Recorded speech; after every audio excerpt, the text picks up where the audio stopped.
നമസ്കാരം കൂട്ടുകാരെ, നിദ്ര വൈബ് എന്ന നമ്മുടെ ചാനലിലേക്ക് ഏവർക്കും സ്വാഗതം. പകൽ വെളിച്ചത്തിലെ തിരക്കുകളെല്ലാം മാഞ്ഞുപോയിരിക്കുന്നു. ഇനി നമുക്ക് മനസ്സിനെ ഒന്ന് ശാന്തമാക്കാം. ഇന്ന് നമ്മൾ കേൾക്കാൻ പോകുന്നത് ലോകം കണ്ട ഏറ്റവും മനോഹരമായ സിൻഡ്രല്ലയുടെ വളരെ അത്ഭുതകരമായൊരു കഥയാണ്.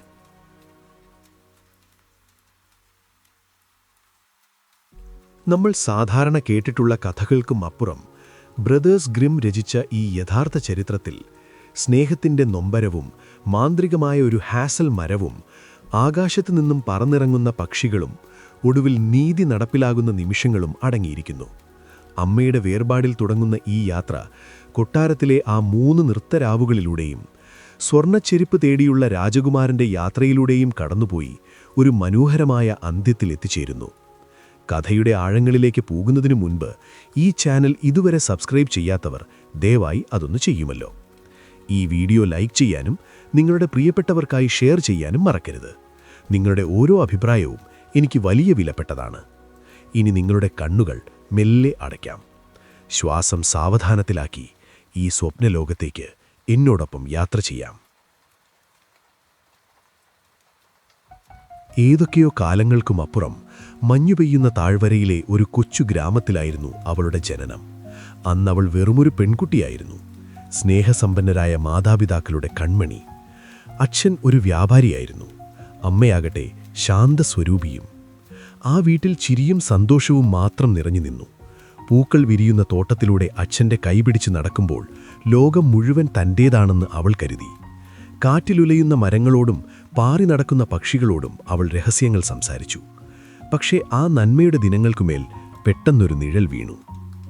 അവളുടെ അമ്മയ്ക്ക് കഠിനമായ പനി ബാധിച്ചു. കിടക്കയിൽ തളർന്നു കിടക്കുമ്പോഴും ആ അമ്മ മകളെ അരികിലേക്ക് വിളിച്ചു.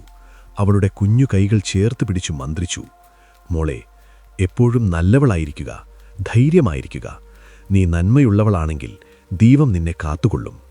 ഞാൻ ആകാശത്തിരുന്ന് നിന്നെ നോക്കിക്കൊണ്ടിരിക്കും. ആ വാക്കുകൾ പറഞ്ഞ് ആ അമ്മ കണ്ണുകൾ അടച്ചു. അമ്മയുടെ വിയോഗം ആ വീടിനെ നിശബ്ദമാക്കി. ശീതകാലത്തെ വെളുത്ത മഞ്ഞ് അമ്മയുടെ കല്ലറയെ ഒരു പുതപ്പ് പോലെ പൊതിഞ്ഞു. മഞ്ഞുകാലം മാറി വസന്തം വന്നപ്പോൾ അച്ഛൻ രണ്ടാമതൊരു വിവാഹം കഴിക്കാൻ തീരുമാനിച്ചു. ഭാര്യയുടെ മരണശേഷം തകർന്നുപോയ അവളുടെ അച്ഛൻ മകൾക്കൊരമ്മയുടെ സ്നേഹം തിരികെ നൽകണമെന്ന ചിന്തയിലാണ് മറ്റൊരു വിവാഹത്തിന് തയ്യാറായത്. അദ്ദേഹം വിവാഹം കഴിച്ചത് കുലീന കുടുംബത്തിൽ നിന്നുള്ള ഒരു പ്രഭയെയായിരുന്നു. അവർക്കൊപ്പം 2 പെൺമക്കളും ആ വീട്ടിലേക്ക് വന്നു. സിൻഡ്രല്ല അവരെ സന്തോഷത്തോടെ സ്വീകരിച്ചു. എനിക്ക് 2 ചേച്ചിമാരെ കിട്ടി എന്നായിരുന്നു അവളുടെ ചിന്ത. തുടക്കത്തിൽ അവരും വളരെ സ്നേഹത്തോടെ പെരുമാറി. എന്നാൽ ആ സ്നേഹത്തിന് പിന്നിൽ ഭയപ്പെടുത്തുന്ന ഒരു കറുത്ത മനസ്സൊളിഞ്ഞിരിപ്പുണ്ടായിരുന്നു. രണ്ടാനമ്മയുടെ മക്കൾ സുന്ദരികളായിരുന്നു, പക്ഷേ അവരുടെ ഹൃദയം കരിങ്കല്ലുപോലെ കഠിനമായിരുന്നു. സിൻഡ്രല്ലയുടെ സൗന്ദര്യവും അച്ഛൻ അവളോടുള്ള പ്രത്യേക മമതയും അവരിൽ വലിയ അസൂയ വളർത്തി. അച്ഛൻ ബിസിനസ് ആവശ്യങ്ങൾക്കായി യാത്രകളിൽ മുഴുകിയിരുന്ന സമയം നോക്കി അവർ സിൻഡ്രല്ലയെ പീഡിപ്പിക്കാൻ തുടങ്ങി. അവളുടെ മനോഹരമായ വസ്ത്രങ്ങൾ അവർ പിടിച്ചുവാങ്ങി. ഈ സുന്ദരിക്ക് എന്തിനാണ് ഇത്ര വില കൂടിയ പട്ടുടുപ്പുകൾ? ഇവൾ അടുക്കളയിൽ പണിയെടുക്കാൻ ജനിച്ചവളാണ് എന്ന് പരിഹസിച്ചു. ഒരു കാലത്ത് ആ വീടിൻ്റെ ഐശ്വര്യമായിരുന്ന പെൺകുട്ടി പെട്ടെന്നൊരു നാൾ തൻ്റെ വീട്ടിൽ തന്നെ ഒരന്യയായി മാറാൻ തുടങ്ങി. രണ്ടാനമ്മയുടെ അധികാരം ആ വീടിനെ പാടെ മാറ്റിമറിച്ചു. പഴയ ജോലിക്കാരെയെല്ലാം അവർ പറഞ്ഞുവിട്ടു. വീട്ടിലെ എല്ലാ കഠിന ജോലികളും സിൻഡ്രല്ലയുടെ തലയിലായി. പുലർച്ചെ സൂര്യൻ ഉദിക്കുന്നതിനു മുൻപേ അവൾ എഴുന്നേൽക്കണം. കിണറ്റിൽ നിന്ന് വെള്ളം കോരുക, തറ തുടയ്ക്കുക, ഭക്ഷണം പാകം ചെയ്യുക, തുണി കഴുകുക. അവളുടെ ഓരോ ദിവസവും കണ്ണുനീരിൽ കുതിർന്നതായിരുന്നു. സഹോദരിമാർ മുറിയിൽ സുഖമായി ഉറങ്ങുമ്പോൾ സിൻഡ്രല്ല അടുക്കളയിലെ കഠിനമായ ചൂടിൽ പണിയെടുക്കുകയായിരുന്നു. അവളുടെ മനോഹരമായ മുറിയിൽ നിന്നും അവൾ പുറത്താക്കപ്പെട്ടു. വീടിൻ്റെ മുകളിൽ വവ്വാലുകൾ വസിക്കുന്ന പൊടിപിടിച്ച ഒരു ചെറിയ തട്ടിൻപുറമായിരുന്നു അവളുടെ പുതിയ താമസം. പഴയ കീറിപ്പറിഞ്ഞ ഒരു കുപ്പായം മാത്രമായിരുന്നു അവളുടെ വസ്ത്രം. രാത്രിയിൽ തണുപ്പ് സഹിക്കാൻ കഴിയാതെ വരുമ്പോൾ അവൾ അടുപ്പിലെ ചാരത്തിനരികിൽ പോയി ചുരുണ്ടുകൂടി കിടക്കും. കഠിനമായ ജോലി കഴിഞ്ഞു വരുമ്പോൾ അവളുടെ മുഖത്തും വസ്ത്രത്തിലും എപ്പോഴും ചാരം പറ്റിയിരിക്കുമായിരുന്നു. ഇത് കണ്ട സഹോദരിമാർ പരിഹാസത്തോടെ അവളെ സിൻഡ്രല്ല എന്ന്, ചാരക്കുട്ടി എന്ന് വിളിക്കാൻ തുടങ്ങി. ആ പേര് അവളുടെ ശാപമായി മാറി. വർഷങ്ങൾ കടന്നുപോയി. ഒരു ദിവസം അച്ഛൻ ദൂരദേശത്തേക്ക് ഒരു വലിയ വ്യാപാരയാത്രയ്ക്ക് തയ്യാറെടുത്തു. യാത്ര തിരിക്കുന്നതിന് മുൻപ് അദ്ദേഹം മക്കളോട് ചോദിച്ചു, നിങ്ങൾക്കായി ഞാൻ അവിടുന്ന് എന്ത് സമ്മാനമാണ് കൊണ്ടുവരേണ്ടത്? മൂത്ത സഹോദരി ചോദിച്ചു, എനിക്ക് ഏറ്റവും വിലപിടിപ്പുള്ള പട്ടുടുപ്പുകൾ വേണം. രണ്ടാമത്തവൾ പറഞ്ഞു, എനിക്ക് തിളങ്ങുന്ന വജ്രമാലകൾ വേണം. എന്നാൽ സിൻഡ്രല്ലയുടെ ഊഴം വന്നപ്പോൾ അവൾ ശാന്തമായി പറഞ്ഞു, അച്ഛാ, അച്ഛൻ തിരികെ വരുമ്പോൾ അച്ഛൻ്റെ തൊപ്പിയിൽ തട്ടി താഴെ വീഴുന്ന ആദ്യത്തെ മരച്ചില്ല മാത്രം മതി എനിക്ക്. അവളുടെ ആ വിചിത്രമായ ആവശ്യം കേട്ട് സഹോദരിമാർ പൊട്ടിച്ചിരിച്ചു. ഇവൾക്ക് ശരിക്കും ഭ്രാന്താണ്, അവർ പരിഹസിച്ചു. പക്ഷേ സിൻഡ്രല്ലയ്ക്ക് അത് വെറുമൊരു മരച്ചില്ലയായിരുന്നില്ല, മറിച്ച് അച്ഛൻ്റെ സ്നേഹത്തിൻ്റെ ഒരടയാളമായിരുന്നു. അച്ഛൻ യാത്ര തിരിച്ചു. മാസങ്ങളോളം ആ ക്രൂരമായ പീഡനങ്ങൾക്കിടയിലും അച്ഛൻ തിരികെ വരുന്നതും കാത്ത് അവൾ ആ അടുക്കള വാതിൽക്കൽ നോക്കിയിരുന്നു. തൻ്റെ മകൾക്കവിടെ എന്താണ് സംഭവിക്കുന്നതെന്ന് ആ പാവമച്ഛൻ അറിഞ്ഞില്ല. ഒരു മരച്ചില്ല തൻ്റെ ജീവിതം മാറ്റുമെന്നും സിൻഡ്രല്ലയും അറിഞ്ഞില്ല. മാസങ്ങൾ നീണ്ട കാത്തിരിപ്പിനൊടുവിൽ അച്ഛൻ്റെ കുതിരവണ്ടി വീടിൻ്റെ പടിക്കൽ വന്നു നിന്നു. ആഡംബര വസ്ത്രങ്ങളും വജ്രമാലകളും പെട്ടികളിൽ നിറച്ചിരുന്നു. മൂത്ത സഹോദരിമാർ ആവേശത്തോടെ ഓടിച്ചെന്ന് തങ്ങൾക്കുള്ള സമ്മാനങ്ങൾ തട്ടിയെടുത്തു. എന്നാൽ സിൻഡ്രല്ലയുടെ അരികിലെത്തിയപ്പോൾ അച്ഛൻ തൻ്റെ കൈവശമുള്ള ഒരു ഹാസൽ മരത്തിൻ്റെ ചെറിയ ചില്ല അവൾക്ക് നൽകി. മടക്കിയാത്രയിൽ ഒരു കുറ്റിച്ചെടിയിൽ തട്ടി അദ്ദേഹത്തിൻ്റെ തുപ്പി തെറിച്ചപ്പോൾ താഴെ വീണ അതേ ചില്ലയായിരുന്നു അത്. മറ്റ് 2 സഹോദരിമാരും ആ മരച്ചില്ല കണ്ട് പുച്ഛിച്ചു ചിരിച്ചു. വിലപിടിപ്പുള്ള വസ്ത്രങ്ങൾക്ക് പകരം ഒരു കഷ്ണം വിറകുമായി നിൽക്കുന്ന മണ്ടിയെ നോക്കൂ, അവർ പരിഹസിച്ചു. എന്നാൽ സിൻഡ്രല്ല അത് നെഞ്ചോട് ചേർത്ത് പിടിച്ചു. ആ ചില്ലയിൽ അച്ഛൻ്റെ സ്നേഹവും യാത്രയിലെ വിയർപ്പും കലർന്നിട്ടുണ്ടെന്ന് അവൾ തിരിച്ചറിഞ്ഞു. ആരും കാണാതെ അവൾ വീടിന് പിന്നിലെ തൻ്റെ അമ്മയുടെ കല്ലറയ്ക്കരികിലേക്ക് ഓടി. സിൻഡ്രല്ല ആ ഹാസൽ ചില്ല തൻ്റെ അമ്മയുടെ കല്ലറയ്ക്ക് മുകളിൽ നട്ടു. അവിടെയിരുന്ന് അവൾ പൊട്ടിക്കരഞ്ഞു. അവളുടെ കവിളിലൂടെ ഒഴുകിയ കണ്ണുനീർ ആ മണ്ണിൽ വീണ് കുതിർന്നു. അത് വെറുമൊരു മരച്ചില്ലയായിരുന്നില്ല, അവളുടെ പ്രതീക്ഷയായിരുന്നു. എല്ലാ ദിവസവും 3 നേരം അവൾ അവിടെ വന്ന് പ്രാർത്ഥിക്കും, കണ്ണീർ വാർക്കും. അത്ഭുതമെന്ന് പറയട്ടെ, ആ ചെറിയ ചില്ല അവളുടെ കണ്ണുനീർ കുടിച്ച് അതിവേഗം വളരാൻ തുടങ്ങി. കുറച്ചുകാലം കൊണ്ട് അതൊരു പടർന്നു പന്തലിച്ച വലിയ ഹാസൽ മരമായി മാറി. ആ മരത്തിൻ്റെ ഇലകൾക്കിടയിൽ വന്ന് ഒരു വെളുത്ത പക്ഷി സ്ഥിരമായി ഇരിക്കാൻ തുടങ്ങി. സിൻഡ്രല്ല തൻ്റെ സങ്കടങ്ങൾ ആ പക്ഷിയോട് പറയുമായിരുന്നു. അവൾ എപ്പോഴൊക്കെ പ്രാർത്ഥിക്കുന്നുവോ അപ്പോഴൊക്കെ ആ പക്ഷി മരത്തിൽ നിന്നും അവൾക്ക് ആവശ്യമുള്ളത് നൽകും. ലോകം അവളെ വെറുക്കുമ്പോൾ പ്രകൃതിയും ആ മരവും അവൾക്ക് കാവലായി നിന്നു. പെട്ടെന്നൊരു ദിവസം ആ പ്രദേശം മുഴുവൻ രാജാവിൻ്റെ സൈനികരുടെ കൊട്ടിഘോഷം കൊണ്ട് നിറഞ്ഞു. കൊട്ടാരത്തിൽ 3 ദിവസം നീണ്ടു നിൽക്കുന്ന ഒരു വലിയ നൃത്തവിരുന്ന് നടക്കാൻ പോകുന്നു. രാജകുമാരന് തൻ്റെ വധുവിനെ കണ്ടെത്താനാണ് ഈ വിരുന്ന്. നാട്ടിലെ സുന്ദരികളായ എല്ലാ കന്യകമാരും വരണമെന്ന് രാജാവിൻ്റെ കർശനമായ ഉത്തരവുണ്ടായിരുന്നു. ഈ വാർത്ത കേട്ടതോടെ ആ വീട്ടിൽ വലിയ ബഹളമായി. അനസ്തേഷ്യയും ഡ്രസ്സെല്ലയും ആഡംബര വസ്ത്രങ്ങൾ തിരഞ്ഞെടുക്കുന്ന തിരക്കിലായി. സിൻഡ്രല്ലേ, വേഗം ഓടിവാ, ഞങ്ങളുടെ മുടി ചീകൂ, ഷൂസ് പോളിഷ് ചെയ്യൂ, ബെൽറ്റുകൾ മുറക്കൂ, അവർ ആജ്ഞാപിച്ചു. സിൻഡ്രല്ലയുടെ ഹൃദയം വേഗത്തിലിടിച്ചു. തനിക്കും അങ്ങോട്ട് പോകാൻ കഴിഞ്ഞിരുന്നെങ്കിൽ. രാജകുമാരനെ നേരിൽ കാണാൻ കഴിഞ്ഞില്ലെങ്കിലും ആ കൊട്ടാരത്തിൻ്റെ ഭംഗിയെങ്കിലും ഒന്ന് കാണാൻ അവൾ ആഗ്രഹിച്ചു. വിറയ്ക്കുന്ന ശബ്ദത്തോടെ സിൻഡ്രല്ല രണ്ടാനമ്മയോട് ചോദിച്ചു, അമ്മേ, എനിക്കും വരാമല്ലോ അല്ലേ? രണ്ടാനമ്മ പരിഹാസത്തോടെ അവളെ നോക്കി. നീ ഇങ്ങനെ ചാരത്തിൽ കുളിച്ചു നിൽക്കുകയല്ലേ? നിനക്ക് വസ്ത്രങ്ങളില്ല, നൃത്തം ചെയ്യാനറിയില്ല, എന്നിട്ടാണോ കൊട്ടാരത്തിൽ പോകുന്നത്? എങ്കിലും സിൻഡ്രല്ല വിട്ടില്ല. അവൾ വീണ്ടും അപേക്ഷിച്ചു. ഒടുവിൽ അവളെ തളർത്താനായി രണ്ടാനമ്മ ഒരു തന്ത്രം പ്രയോഗിച്ചു. ഒരു പാത്രം നിറയെ പരിപ്പ് വിത്തുകൾ, ലെൻറ്റിൽസ്, അവൾ അടുക്കളയിലെ ചാരത്തിലേക്ക് വാരിയെറിഞ്ഞു. നോക്കൂ, ഈ ചാരത്തിൽ കിടക്കുന്ന വിത്തുകളെല്ലാം 2 മണിക്കൂറിനുള്ളിൽ നീ വേർതിരിച്ചെടുക്കുകയാണെങ്കിൽ നിനക്ക് വരാം. സിൻഡ്രല്ല തകർന്നുപോയി. ചാരത്തിനിടയിൽ നിന്നും 100 കണക്കിന് ചെറിയ വിത്തുകൾ പെറുക്കിയെടുക്കുക എന്നത് അസാധ്യമായിരുന്നു. രണ്ടാനമ്മ വിജയച്ചിരിയോടെ മുറിയിലേക്ക് പോയി. സിൻഡ്രല്ല തോട്ടത്തിലേക്ക് ഓടിപ്പോയി കരഞ്ഞുകൊണ്ട് ആകാശത്തേക്ക് നോക്കി വിളിച്ചു. ആകാശത്തെ പ്രാവുകളെ, കുരുവികളെ, ദയവായി വന്നെന്നെ സഹായിക്കൂ. പെട്ടെന്ന് ആകാശം ഇരുളുന്നതുപോലെ പക്ഷിക്കൂട്ടങ്ങൾ പറന്നുവന്നു. ജനാലയിലൂടെ അവ അടുക്കളയിൽ നിറഞ്ഞു.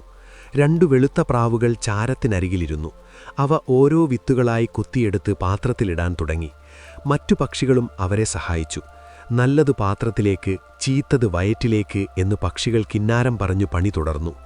1 മണിക്കൂർ പോലും തികയുന്നതിനു മുൻപ് ചാരം പൂർണ്ണമായും ശുദ്ധമായി. വിത്തുകളെല്ലാം പാത്രത്തിലായി. സിൻഡ്രല്ല സന്തോഷത്തോടെ രണ്ടാനമ്മയുടെ മുന്നിലേക്ക് പാത്രവുമായി ചെന്നു. തന്റെ മോഹം നടക്കാൻ പോകുന്നുവെന്ന് അവൾ കരുതി. എന്നാൽ ആ ക്രൂരയായ സ്ത്രീയുടെ മുഖത്ത് ദേഷ്യം പടരുകയാണ് ചെയ്തത്. വിത്തുകളെല്ലാം കൃത്യമായി വേർതിരിച്ചുവച്ച സിൻഡ്രല്ലയെ കണ്ടപ്പോൾ രണ്ടാനമ്മയുടെ ഉള്ളിൽ കലിതുള്ളി. ഇല്ല, നീ വരികയില്ല. നിനക്ക് നല്ല വസ്ത്രമില്ല. നിനക്ക് നൃത്തം ചെയ്യാനറിയില്ല. നീ വന്നാൽ ഞങ്ങൾക്ക് നാണക്കേടാണ്, അവൾ ആക്രോശിച്ചു.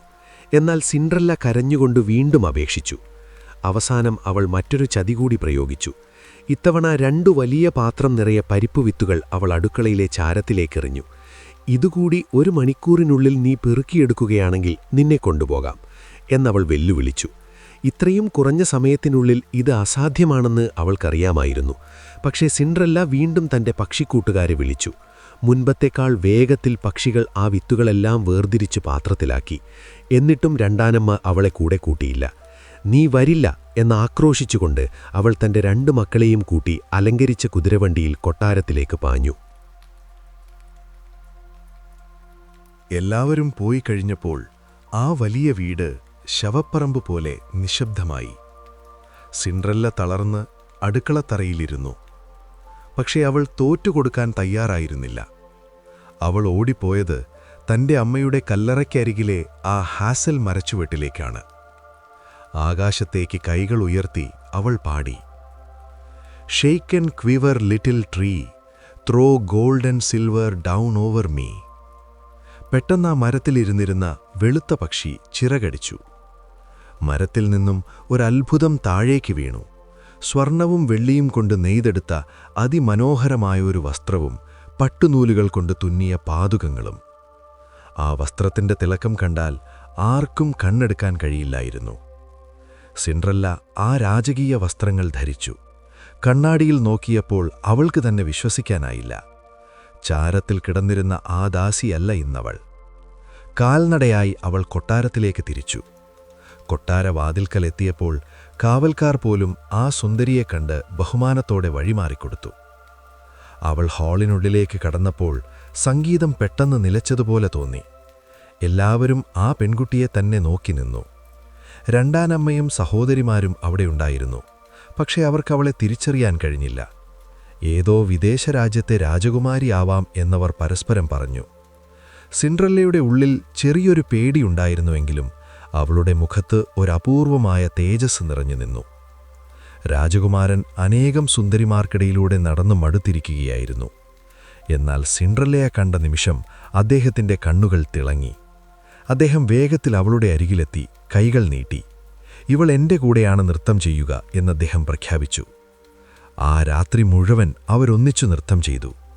മറ്റാരെങ്കിലും സിൻഡ്രല്ലയെ ക്ഷണിക്കാൻ വന്നാൽ ഇവൾ എന്റെ പങ്കാളിയാണ് എന്ന് പറഞ്ഞ് രാജകുമാരൻ അവരെ മടക്കിയയച്ചു. സിൻഡ്രല്ലയ്ക്കതൊരു സ്വപ്നം പോലെ തോന്നി. പക്ഷേ സമയം കടന്നുപോകുകയായിരുന്നു. രാത്രി ഏറെ വൈകിയപ്പോൾ താൻ പോകണമെന്നവൾ അറിയിച്ചു. രാജകുമാരൻ അവളെ വിടാൻ മനസ്സില്ലായിരുന്നു. ഞാൻ നിന്നെ വീട്ടിൽ കൊണ്ടു ചെന്നാക്കാം എന്നദ്ദേഹം നിർബന്ധിച്ചു. രാജകുമാരൻ തന്റെ കൂടെ വരുന്നത് അപകടമാണെന്ന് സിൻഡ്രല്ലയ്ക്കറിയാമായിരുന്നു. വീട്ടിലെത്തിയാൽ തന്റെ ദയനീയ അവസ്ഥ അദ്ദേഹം കാണും. അവൾ അദ്ദേഹത്തിന്റെ കൈവിട്ടിച്ച് അതിവേഗമോടി. കൊട്ടാരത്തിന്റെ ചുറ്റുമതിൽ ചാടിക്കടന്ന് അവൾ തന്റെ വീടിനടുത്തുള്ള വലിയൊരു പ്രാവുമാളത്തിലേക്ക് ഓടിക്കയറി. പിന്നാലെ പാഞ്ഞെത്തിയ രാജകുമാരൻ ആ വീടിന് കാവൽ നിന്നു. ഉടനെ തന്നെ സിൻഡ്രല്ലയുടെ അച്ഛൻ അവിടേക്ക് വന്നു. ആ സുന്ദരിയായ പെൺകുട്ടി ഈ പ്രാവുമാളത്തിനുള്ളിൽ ഒളിച്ചിരിക്കുന്നു എന്ന് രാജകുമാരൻ അച്ഛനോട് പറഞ്ഞു. അച്ഛൻ ഒരു മഴുവെടുത്ത് ആ പ്രാവുമാളം വെട്ടിപ്പൊളിച്ചു. പക്ഷേ അകത്താരുമുണ്ടായിരുന്നില്ല. അപ്പോഴേക്കും സിൻഡ്രല്ല തന്റെ പഴയ വസ്ത്രങ്ങൾ ധരിച്ച് അടുക്കളയിലെ ചാരത്തിൽ ചുരുണ്ടുകൂടിക്കഴിഞ്ഞിരുന്നു. പ്രാവുമാളത്തിന്റെ പിൻവശത്തുകൂടി അവൾ അതിബുദ്ധിപരമായി രക്ഷപ്പെട്ടിരുന്നു. ആദ്യ രാത്രിയിലെ നൃത്തം കഴിഞ്ഞ് സിൻഡ്രല്ല രക്ഷപ്പെട്ടത് രാജകുമാരനെ വലിയ നിരാശയിലാഴ്ത്തിയിരുന്നു. അടുത്ത ദിവസം വൈകുന്നേരം വിരുന്ന് പുനരാരംഭിച്ചു. സഹോദരിമാരും രണ്ടാനമ്മയും വീണ്ടും ആഡംബരത്തോടെ കൊട്ടാരത്തിലേക്ക് തിരിച്ചു. അവർ പോയിക്കഴിഞ്ഞതും സിൻഡ്രല്ല ഒട്ടും വൈകിയില്ല. അവൾ തന്റെ അമ്മയുടെ കല്ലറയ്ക്കരികിലെ ഹാസൽ മരച്ചുവട്ടിലേക്ക് ഓടി. മരമേ കുലുങ്ങുക, എന്റെ മേൽ വെള്ളിയും സ്വർണവും ചൊരിയൂ, അവൾ പാടി. ഉടനെ മരത്തിലെ വെളുത്ത പക്ഷി താഴേക്കെറിഞ്ഞത് ആദ്യത്തേതിനേക്കാൾ അതിമനോഹരമായ ഒരു വസ്ത്രമായിരുന്നു. വെള്ളി നൂലുകൾ കൊണ്ട് തുന്നിയ ചന്ദ്രപ്രകാശത്തിൽ തിളങ്ങുന്ന ആ വസ്ത്രമണിഞ്ഞ് അവൾ കൊട്ടാരത്തിലെത്തി. രാജകുമാരൻ വാതിൽക്കൽ തന്നെ കാത്തുനിൽക്കുകയായിരുന്നു. അവളുടെ കൈപിടിച്ച് അദ്ദേഹം നൃത്തം തുടങ്ങുമ്പോൾ മറ്റാരെയും അദ്ദേഹം അരികിലേക്ക് അടുപ്പിച്ചില്ല. ഇവൾ എന്റേതാണ്, അദ്ദേഹത്തിന്റെ വാക്കുകളിൽ പ്രണയവും അധികാരവും നിറഞ്ഞു നിന്നു. രാത്രി പകുതി പിന്നിട്ടപ്പോൾ സിൻഡ്രല്ലയ്ക്ക് തന്റെ പഴയ ലോകത്തേക്ക് മടങ്ങണമെന്നു തോന്നി.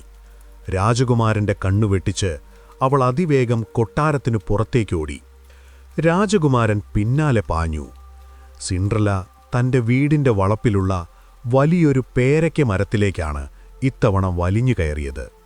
മരത്തിന്റെ ഇടതൂർന്ന ഇലകൾക്കിടയിൽ അവളൊരു പക്ഷിയെപ്പോലെ ഒളിച്ചിരുന്നു. പിന്നാലെ എത്തിയ രാജകുമാരൻ സിൻഡ്രല്ലയുടെ അച്ഛനെ വിളിച്ചുണർത്തി. ആ സുന്ദരിയായ പെൺകുട്ടി ഈ മരത്തിനു മുകളിലുണ്ട്, എനിക്കുറപ്പാണ്, അദ്ദേഹം പറഞ്ഞു. അച്ഛൻ തന്റെ മഴുവെടുത്ത് ആ വലിയ പേരയ്ക്ക മരം വെട്ടി വീഴ്ത്തി. മരം മണ്ണിൽ പതിച്ചപ്പോൾ എല്ലാവരും നോക്കി, പക്ഷേ അവിടെ ആരുമുണ്ടായിരുന്നില്ല. സിൻഡ്രല്ല അപ്പോഴേക്കും മരത്തിന്റെ മറുവശത്തുകൂടി ഇറങ്ങി ചാരത്തിൽ തന്റെ പഴയ വേഷത്തിൽ കിടന്നുറങ്ങുകയായിരുന്നു. തന്റെ മകൾക്ക് ഇത്രയും വേഗതയുണ്ടെന്ന് ആ അച്ഛൻ ഒരിക്കലും സംശയിച്ചില്ല. മൂന്നാം രാത്രിയായി. സിൻഡ്രല്ല വീണ്ടും മരച്ചുവട്ടിലെത്തി. ഇത്തവണ അവൾക്ക് ലഭിച്ചത് സ്വർണ്ണ നൂലുകൾ കൊണ്ട് നിർമ്മിച്ച രാജകുമാരിമാർ പോലും കുതിക്കുന്ന വസ്ത്രമായിരുന്നു. അതിനൊപ്പം ശുദ്ധമായ സ്വർണത്തിൽ തീർത്ത പാദുകങ്ങളും അവൾക്ക് ലഭിച്ചു. അവൾ കൊട്ടാരത്തിലെത്തിയപ്പോൾ അവിടെയുള്ളവരെല്ലാം വിസ്മയിച്ചുപോയി. അവളുടെ സൗന്ദര്യത്തിനു മുന്നിൽ വിളക്കുകളുടെ വെളിച്ചം പോലും മങ്ങിപ്പോയതുപോലെ തോന്നി. രാജകുമാരൻ ഇത്തവണ ഒരു ബുദ്ധി പ്രയോഗിച്ചിരുന്നു. അവൾ ഓടിപ്പോകുന്ന പടികളിൽ അദ്ദേഹം കറുത്ത പശ തേപ്പിച്ചു.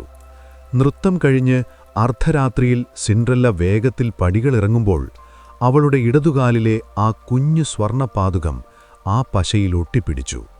അത് വലിച്ചെടുക്കാൻ നിന്നാൽ പിടിക്കപ്പെടുമെന്ന് ഭയന്ന് അവൾ പാദുകം അവിടെ ഉപേക്ഷിച്ച് ഇരുട്ടിലേക്ക് ഓടിമറഞ്ഞു. രാജകുമാരൻ ആ പാദുകം കൈക്കലാക്കി. അതൊരു വിജയചിഹ്നം പോലെ ഉയർത്തിപ്പിടിച്ചു. അടുത്ത ദിവസം രാവിലെ തന്നെ രാജകുമാരൻ തന്റെ പടയാളികളുമായി ഗ്രാമത്തിലെ ഓരോ വീട്ടിലുമെത്തി. ഈ സ്വർണപാദുകം ആരുടെ കാലിലാണോ കൃത്യമായി ചേരുന്നത്, അവളെ മാത്രമേ ഞാൻ വിവാഹം കഴിക്കൂ എന്നായിരുന്നു അദ്ദേഹത്തിന്റെ പ്രഖ്യാപനം.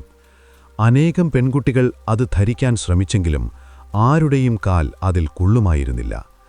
ഒടുവിൽ രാജകുമാരൻ സിൻഡ്രല്ലയുടെ വീട്ടിലെത്തി. തന്റെ മക്കൾക്ക് ആ പാദുകം പാകമാകുമെന്ന് രണ്ടാനമ്മ ഉറച്ചു വിശ്വസിച്ചു. അവൾ അവരെ ഒരു സ്വകാര്യ മുറിയിലേക്ക് കൊണ്ടുപോയി ആ പാദുകം നൽകി. ആദ്യം മൂത്ത സഹോദരി അത് ധരിക്കാൻ ശ്രമിച്ചു.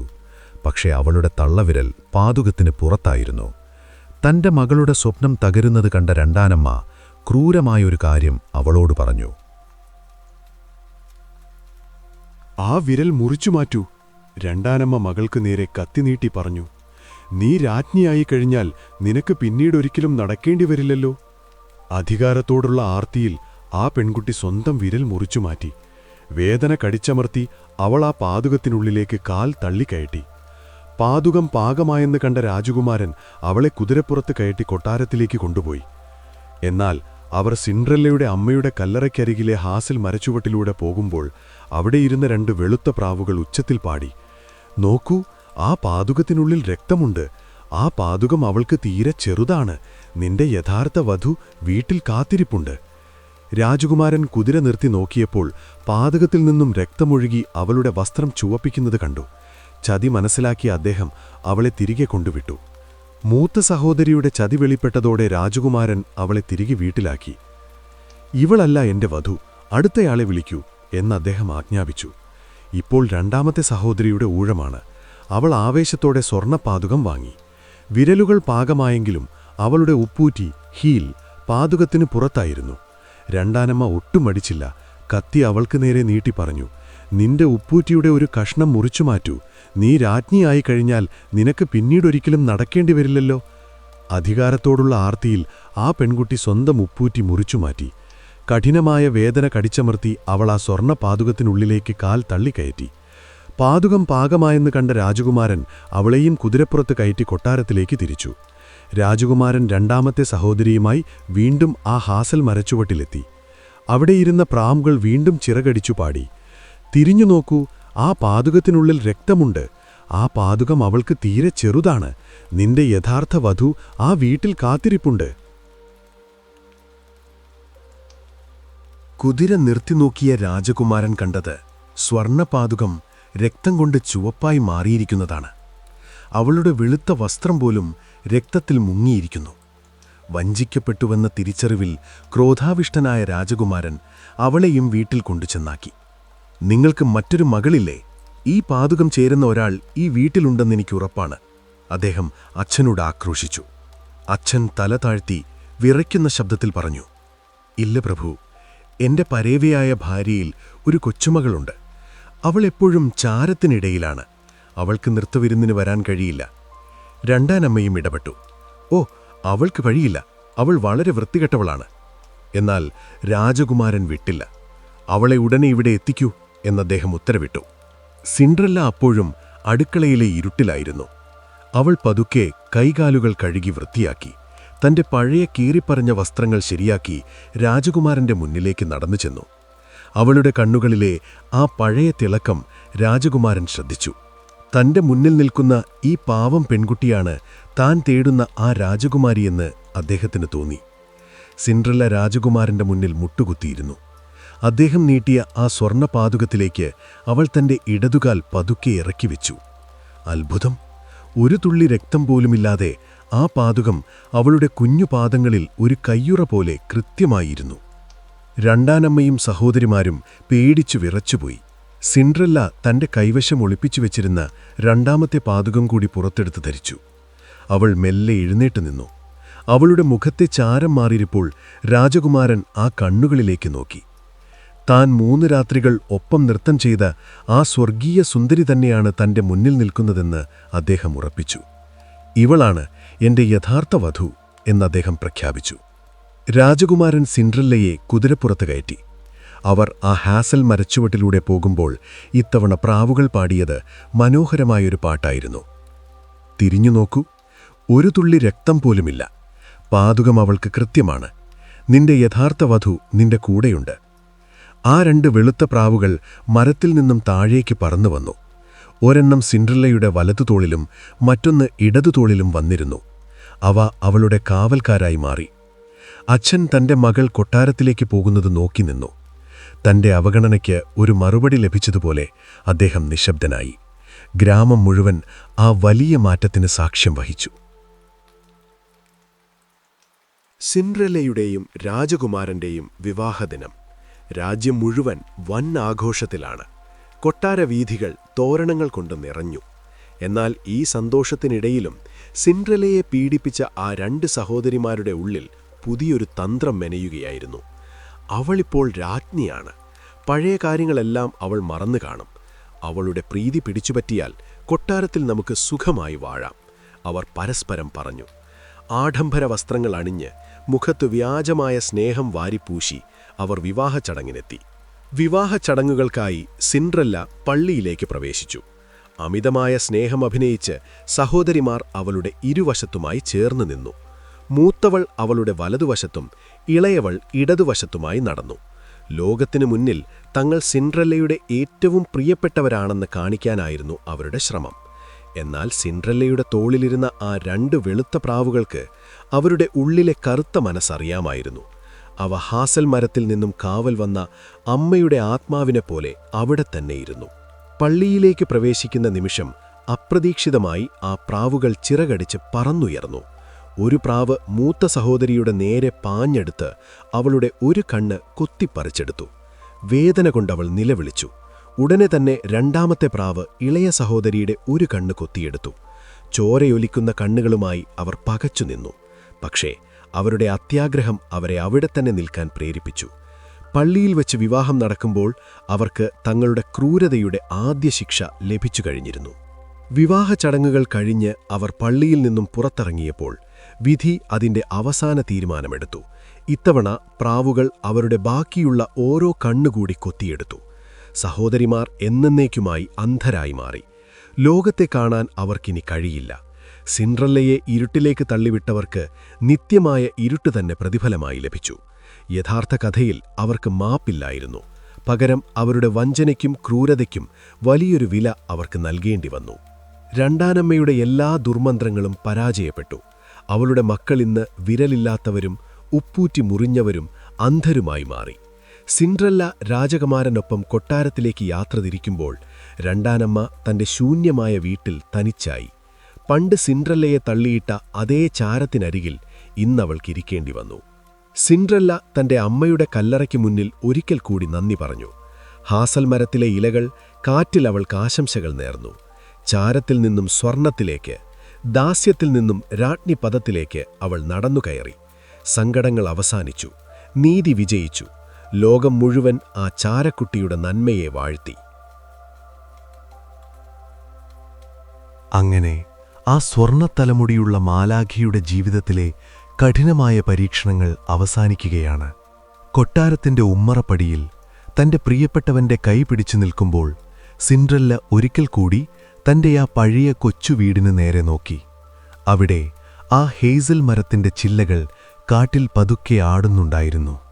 അവളുടെ അമ്മയുടെ സ്നേഹം ആ കാറ്റിലൂടെ അവളെ തഴുകിക്കടന്നുപോയി.